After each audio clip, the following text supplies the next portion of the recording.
In 2017, floodwaters swallowed Houston whole. Thousands of desperate families had nowhere to go. But Lakewood Church, a 16,800-seat stadium, sat dry, locked, and silent. Pastor Joel Osteen, worth an estimated $100 million, told the world his doors were closed. Within 48 hours, something shifted.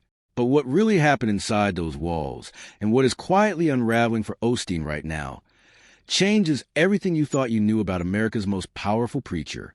Joel Osteen did not grow up behind a pulpit. He grew up behind a camera.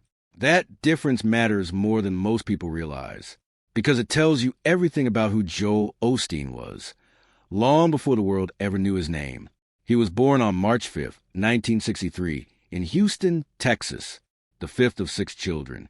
His father, John Osteen, was a Southern Baptist pastor who had broken away from his denomination in 1959 to start something new, something smaller, something built on faith rather than tradition. He called it Lakewood Church. In those early years, it met inside a feed store. The congregation was tiny. The building was humble. But John Osteen believed something big was coming. Joel grew up watching that belief in action. He saw his father preach. He saw people weep and pray and leave changed. But Joel himself, he stayed in the back, behind the equipment, behind the lens. For 17 years, from his teenage years all the way into his mid-30s, Joel Osteen worked in television production for Lakewood's media ministry. He was not the face of anything. He built the sets. He managed the cameras. He made sure his father looked good on screen. It was quiet behind-the-scenes work, and Joel seemed to prefer it that way. He had tried college. He enrolled at Oral Roberts University in Tulsa, Oklahoma, a school built on the same faith-healing, spirit-filled tradition his father loved. But Joel left without finishing his degree.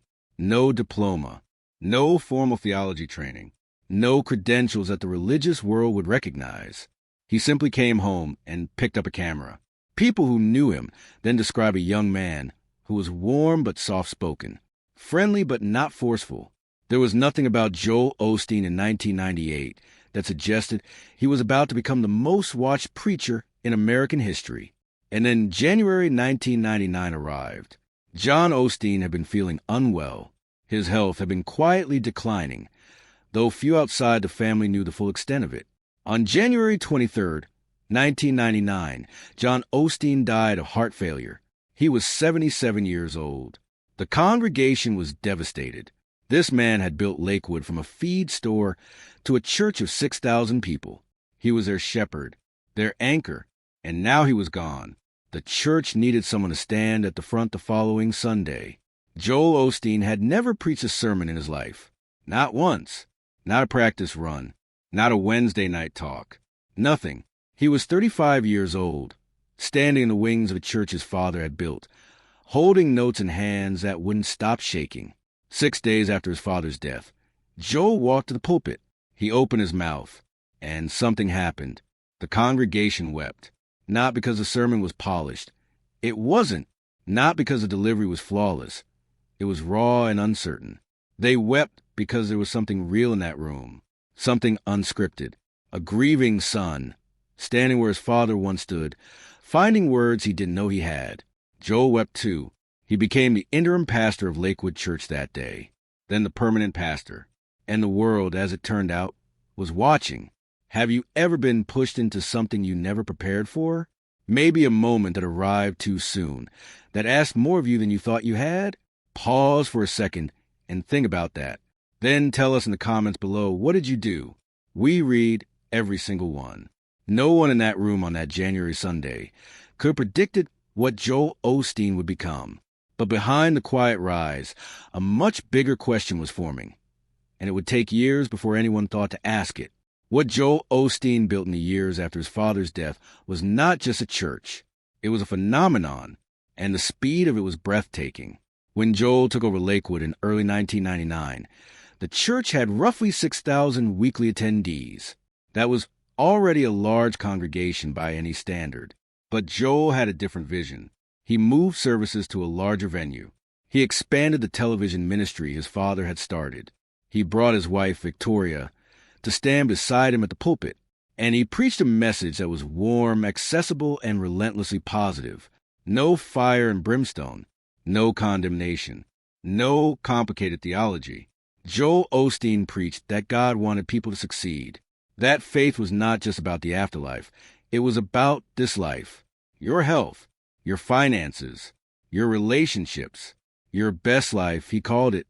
And millions of people, many of whom had never set foot in a traditional church, heard that message and felt something open inside them. By 2003, Lakewood had outgrown every space it occupied. Joel Osteen negotiated one of the most remarkable real estate deals in American religious history. He purchased the former Compaq Center, the arena that had once been home to the Houston Rockets NBA team, for $12 million. Then he poured an additional $95 million into renovations. The result was a 16,800-seat worship center in the heart of Houston, a stadium for the faithful. The doors opened in 2005. People lined up around the block. Lakewood became the largest church in American history, drawing more than 45,000 weekly attendees. Services ran multiple times each weekend just to accommodate the crowds. The parking lots filled hours before the first hymn was sung. Then came the books. In 2004, Joel Osteen published Your Best Life Now. It landed on the New York Times bestseller list and stayed there, not for weeks, not for months, but for more than 200 weeks. It sold millions of copies in dozens of languages. A second book, Become a Better You, published in 2007, earned Osteen a reported $13 million advance from his publisher. His name was no longer just known in churches. It was known in airports, in bookstores, in living rooms where faith had never been a conversation. His televised sermons reached audiences in over 100 countries. His face appeared on magazine covers. He sat across from Oprah Winfrey. He filled Madison Square Garden in New York City, not for a concert, not for a sporting event, but for a church service. He filled Yankee Stadium. He filled arenas across America and around the world. Forbes estimated his personal net worth at over $100 million. The estimate included book royalties, speaking fees, and the financial ecosystem that had grown around his ministry. Lakewood Church itself reported annual revenues in the tens of millions of dollars, all protected under tax-exempt status as a religious organization. Joel Osteen had become something genuinely new in American life. Not just a pastor, not just an author, a brand, a movement, a smiling face that represented the idea that faith and prosperity were not in conflict, that God's blessing looked like abundance. The theology had a name. Critics, and there were many, called it the prosperity gospel. The belief that financial success is a sign of divine favor, that if you give, you will receive, that if you believe, you will be blessed. It was not a new idea. But Joel Osteen had made it mainstream in a way no one had before. Millions loved it. Millions needed it. Millions found in Joel Osteen's Sunday morning smile something that felt like hope. But millions more were beginning to ask a different kind of question. If God's blessing produces wealth, whose wealth was it? Where was the money going? What did a $100 million pastor owe the people who filled a stadium every week? Those questions existed quietly for years. They circulated in theology blogs and seminary classrooms. They appeared in the occasional sharp newspaper column. But most of the time, they were drowned out by the applause. And then came the storm. But behind the sold-out stadiums and the bestseller lists, what was really going on inside the institution Joel Osteen had built? August 2017 did not arrive with a warning that most people heeded. Meteorologists had been tracking Hurricane Harvey for days. They knew it would be bad. But nothing in the forecast prepared Houston or the world for what actually happened. Harvey made landfall on August 25th, 2017, along the Texas Gulf Coast. Then it stalled. It sat over Houston, and it refused to move. For 4 straight days, the rain came down without mercy. By the time the storm finally released its grip, Houston had received more than 60 inches of rainfall. That is not a misprint. 60 inches. It was the highest rainfall total ever recorded from a single tropical storm in United States history. Streets became rivers. Freeways became lakes. Neighborhoods that had never flooded in living memory were underwater overnight. More than 30,000 people were displaced from their homes. At least 68 people died directly from the storm. The damage totaled an estimated $125 billion, making Harvey one of the costliest natural disasters in American history. The George R. Brown Convention Center in downtown Houston opened as an emergency shelter and took in thousands of people in a matter of hours. The city was overwhelmed. The need was immense. And in the middle of all of it, reporters and residents began asking a very simple question. What about Lakewood? The church sat on elevated ground in Houston. It was a 600,000 square foot structure, one of the largest indoor spaces in the entire city. It had a full commercial kitchen. It had restrooms, open corridors, seating for nearly 17,000 people. And in the early days of the disaster, its doors were closed. The initial statement from Osteen's team said the building had experienced flooding and was not accessible or suitable for use as a shelter. The language was careful and firm. Then the photos started circulating. Images posted on social media showed the interior of Lakewood Church looking dry, undamaged, intact. The photos were not verified immediately, but the contrast between Osteen's statement and what people were seeing online was impossible to ignore. Within hours, the story had spread across every major platform. The hashtags came. The outrage came. Journalists began making calls. Within 24 hours, the position reversed. On August 28, 2017, 3 days into the disaster, Lakewood Church announced it would open as a shelter. By the end of that first day, the church had taken in roughly 400 displaced residents. Volunteers arrived. Supplies were donated. Osteen appeared in the building, smiling, helping where he could, but the damage to his reputation, to his image, was already done. Late-night television hosts were merciless. Social media was a wildfire. Journalists who had long covered Osteen with a degree of deference suddenly felt licensed to ask harder questions. Former members of Lakewood began speaking publicly.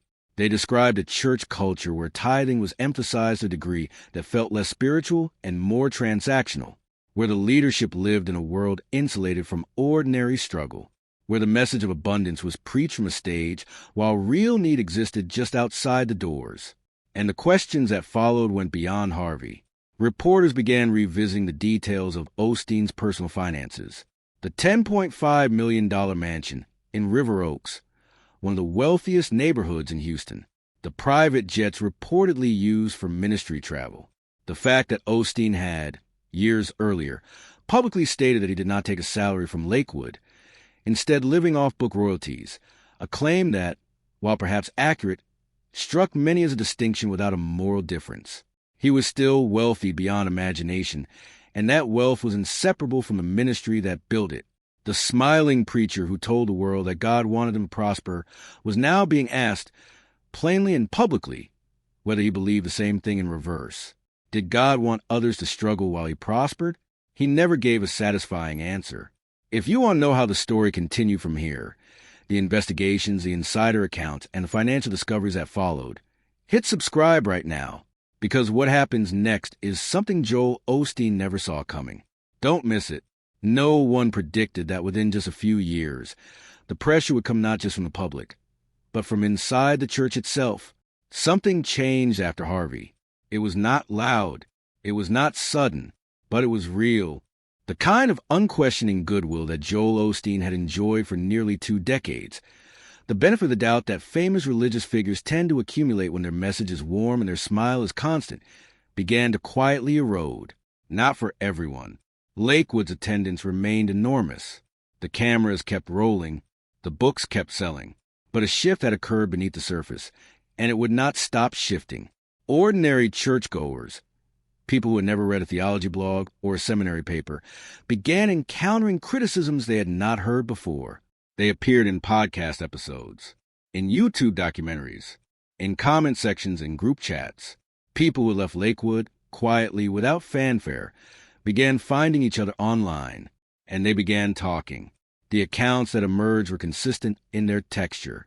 Former members described a church environment where financial giving was not just encouraged, but relentlessly emphasized, where the expectation of tithing, The practice of giving 10% of one's income felt less like a spiritual discipline and more like an entry fee, where those who gave generously were lifted up and those who struggled were left to wonder if their struggle was a sign of insufficient faith.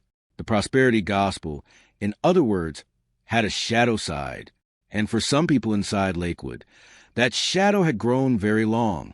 These were not the complaint of outsiders with an agenda. These were people who had sat in those seats, who had brought their families, who had believed. Then, in early 2023, a story broke that stopped people cold. During a routine bathroom renovation at Lakewood Church, construction workers made a startling discovery. Hidden inside a wall, they found a large cache of cash and checks. The total amount recovered was approximately $600,000. Some of the checks were dated as far back as 2014, nearly a decade earlier. The money had apparently been stolen at some point and concealed inside the structure of the building itself, where it had sat undiscovered for years. The story was almost impossible to believe, but it was real. The FBI opened an investigation into the theft. The Houston Police Department was also involved. Church leadership stated they were fully cooperating with authorities. No charges were filed against any member of Lakewood staff or leadership. The case remained open and unresolved. But the institutional damage was significant. How does $600,000 go missing from a church and stay missing for nearly a decade without anyone noticing? What did that say about the financial oversight inside one of the wealthiest religious organizations in America? The questions did not go away. They compounded. At the same time, the theological criticism was growing sharper. Prominent Christian voices, respected figures within the broader evangelical world, were openly challenging the prosperity gospel in ways that could no longer be dismissed as fringe opinion. Francis Chan, a pastor and author with a large following of his own, had spent years articulating a vision of Christianity that stood in direct contrast to Osteen's. Chan spoke of sacrifice, of simplicity, of a faith that did not promise comfort. Others in the Christian media space were equally direct. Christianity Today and the Gospel Coalition published pieces that examined Osteen's theology with serious scholarly attention and found it wanting. The argument, stated plainly, was this: the prosperity gospel is not the gospel. It is a distortion. It tells people what they want to hear rather than what the Christian tradition has historically taught. And when a preacher builds a $100 million fortune, while preaching that fortune is a sign of God's favor, the conflict of interest is not subtle. Osteen did not engage these critics directly. He rarely did. His public posture remained what it had always been: warm, unruffled, relentlessly positive. He continued to preach. He continued to publish. He continued to fill Lakewood seats week after week. But something had changed in the room. You could feel it, even through a screen. The certainty that had once surrounded him, the sense that Joel Osteen was simply beyond serious question, was gone. Haven't we all trusted someone we later had to question? Maybe a leader, a mentor, an institution we gave ourselves to fully, only to discover that things were not quite what they appeared. When faith meets doubt, it is one of the hardest places a person can stand. Tell us in the comments, how do you find the line between belief and blind trust? You are not alone in that struggle. Osteen thought the worst had passed. He thought the Harvey story would fade, as stories do. He thought the cash-in-the-wall investigation would close quietly, and people would move on. But then a new wave of pressure arrived from a direction no one expected. Joel Osteen is still standing at his pulpit. Every Sunday, the lights come up at Lakewood Church. The music swells. The cameras roll. Tens of thousands of people, in person, online, tune in to hear him speak. His books are still in print. His social media following runs into the millions. By the raw numbers, Joel Osteen's ministry appears as strong as it has ever been. But appearances have been the central question of his story from the very beginning. The landscape surrounding Joel Osteen in the mid-2020s looks meaningfully different from the one he dominated a decade ago. The shift is generational, in part. Younger evangelical Christians, people in their 20s and 30s who grew up in the church, are increasingly skeptical of prosperity gospel theology. Surveys and studies have documented this trend consistently. The the generation that came of age during the 2008 financial crisis, who watched their families struggle while pastors preached abundance